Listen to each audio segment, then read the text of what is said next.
toutes et à tous. Radio France Internationale en direct de Paris, il est 17h. Le journal en français facile. Adrien Delgrange. Lundi 26 février, au sommaire de cette édition, une réconciliation, une démission et une intégration. Tout d'abord, une visite pour se réconcilier. Un haut responsable français est au Maroc. La France et le Maroc tentent de tourner une page de leurs relations parfois difficiles. Nous sommes à Rabat. Au Proche-Orient, le gouvernement de l'autorité palestinienne démissionne. Tous les ministres quittent leurs fonctions. Explication à suivre de notre correspondante à Ramallah. Dans ce journal aussi, la Suède intègre l'OTAN. La Suède sera le 32e pays membre de cette alliance politique et militaire. C'est un jour historique, déclare le Premier ministre suédois. Et puis enfin, reportage en Ukraine. Quand pour se protéger des bombes russes, l'école se fait dans une station de métro. Voilà pour les titres. Soyez les bienvenus. La France et le Maroc en mission réconciliation. Après 18 mois de tension, de silence et parfois d'accusations, les deux pays reprennent contact, du moins officiellement, depuis ce matin. Stéphane Séjourné a été accueilli à Rabat par Nasser Bourita. Une entrevue entre ministres des Affaires étrangères de chaque pays. Au Maroc pour RFI, notre correspondant, Victor Moria, bonjour. Bonjour Adrien et bonjour à toutes et à tous. Victor, les deux hommes ont annoncé la reprise, mais plus précisément le renouvellement des relations bilatérales, des relations entre le Maroc et la France. Et oui, Stéphane Séjourné l'a répété à plusieurs reprises. Il a été personnellement missionné par Emmanuel Macron pour veiller au bon renouveau des relations franco-marocaines.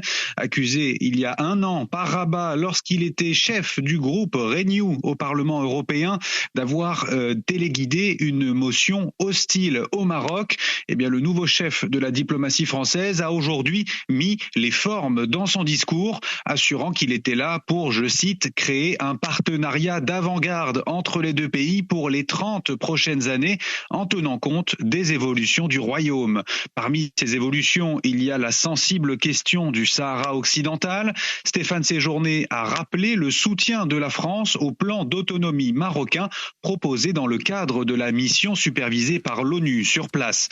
Rabat demandait pourtant depuis plusieurs mois une évolution dans le discours français à l'instar de son voisin espagnol, mais la France, qui avait participé à la rédaction du plan d'autonomie en 2007, se contente de dire qu'il faut maintenant avancer sur le dossier sans préciser comment.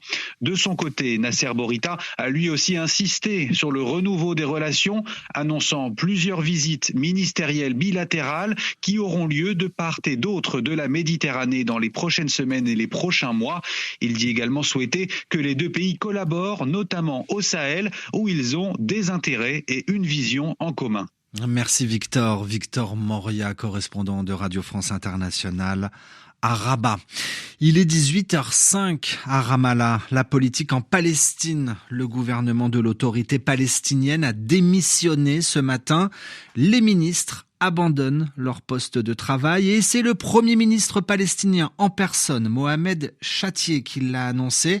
Une démission du gouvernement qui intervient en pleine guerre à Gaza. Les précisions à Ramallah d'Alice Froussard. Ce sont les mots de Mohamed Chatier, désormais ex-premier ministre. Cette démission intervient à la lumière des développements liés à l'agression contre Gaza et à l'escalade en Cisjordanie occupée. Mais cette démission intervient surtout au moment où la nécessité d'un nouveau gouvernement palestinien se fait sentir. De nombreux pays occidentaux plaident pour une réforme de l'autorité palestinienne. Ils aimeraient voir une entité en charge à la fois de la Cisjordanie et de la bande de Gaza sous la bannière d'un État palestinien indépendant. Les États-Unis en premier lieu, mais aussi de nombreux pays européens ainsi que les Émirats arabes unis. Tous faisaient pression depuis un moment pour un limogeage du gouvernement. Souhaitons une gestion plus technocrate, exempte de corruption. À partir d'aujourd'hui, donc, conformément à la loi, l'actuel gouvernement se transforme en un gouvernement provisoire, intérimaire, jusqu'à la nomination d'un nouveau Premier ministre. Il y aura des réunions entre les factions palestiniennes, mais les candidats ne sont pas très nombreux. Des rumeurs évoquent déjà un nom, celui de l'économiste Mohamed Mustafa, à la tête du Fonds fonds d'investissement palestinien, le conseiller principal de Mahmoud Abbas pour les affaires économiques. Alice Froussard, Ramallah, RFI. Une actualité au Proche-Orient qui résonne jusqu'aux États-Unis avec la mort de ce militaire américain.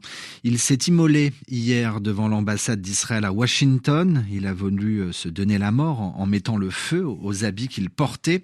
Il a depuis ce qu'on appelle succombé à ses blessures. Il en est mort.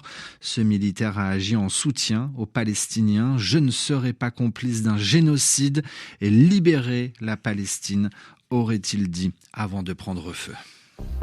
Le journal en français facile. Une école sous terre, une école dans une station de métro. C'est en Ukraine, dans la ville de Kharkiv, deuxième ville du pays située tout proche de la Russie. Les habitants vivent sous la menace constante des missiles et des drones russes. Les alertes retentissent plusieurs fois par jour et toutes les nuits. Dans cette situation, impossible pour les enfants de suivre des cours dans leurs écoles, dont certaines d'ailleurs ont été détruites par les bombardements. Depuis la rentrée de septembre, la mairie de Kharkiv a donc ouvert des salles de classe dans 5 stations de métro de la ville. Reportage de nos envoyés spéciaux, Anastasia Becchio, Boris Vichit. C'est l'heure de la récréation dans l'une des 7 classes installées dans une galerie du métro. Faute de place, les élèves restent dans la salle dont le mur en marbre est décoré d'alphabets et de personnages issus des manuels scolaires. Timour, 9 ans, dit apprécier cette école métro qu'il fréquente 3 fois par semaine. C'est bien ici, la nourriture est bonne et les cours aussi. Je suis content parce que je suis avec mes amis et on peut discuter. Je suis allé à l'école en Allemagne, en Pologne, mais c'est mieux en Ukraine. Dans une autre salle, une élève résout une opération sur un tableau interactif. Natalia Andrenko est professeure de CP. Pendant longtemps, les enfants n'ont pas eu la possibilité de se voir et de se parler. Et là, c'est enfin possible pour eux.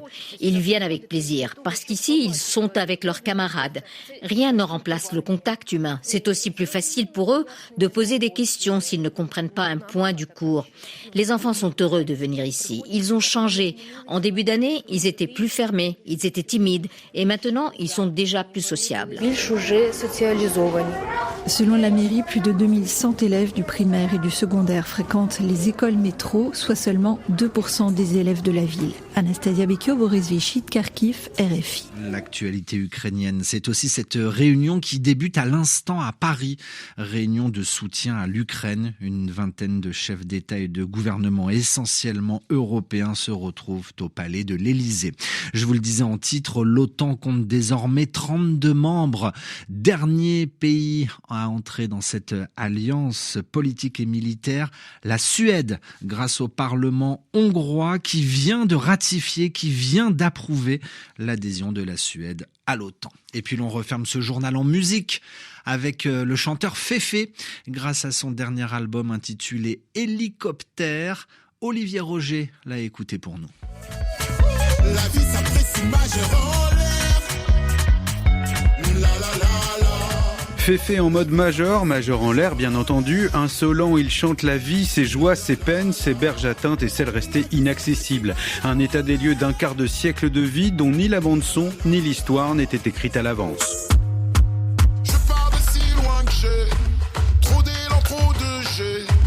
Et vu le recul, je m'arrêterai qu'une fois la lune décrochée. Comme il le chante lui-même, Féfé partait de loin, de sa cité en région parisienne, mais il avait de quoi décrocher la lune. Un talent pour les mots qui ne se résume pas aux punchlines agressives de tant d'autres et un goût pour les musiques de tous bords. Hélicoptère offre un feu d'artifice de sonorité, rap, R&B, gospel ou encore dombolo et amapiano. À 48 ans, Féfé est un jukebox plein à craquer. Africa de France. Toujours en avance sur son temps, il fut l'un des premiers rappeurs à jouer de la guitare. Féfé voyage en bonne compagnie. Akhenaton, Louisa ou encore le bluesman américain Son Little apportent leur touche. Le but étant, comme souvent avec lui, de toujours surprendre le public. Je ne sais où les temps. Je suis Africain de France. Le chanteur Féfé pour refermer ce journal. L'heure de retrouver pour les amateurs de balle au pied Radio Foot International sur RFI.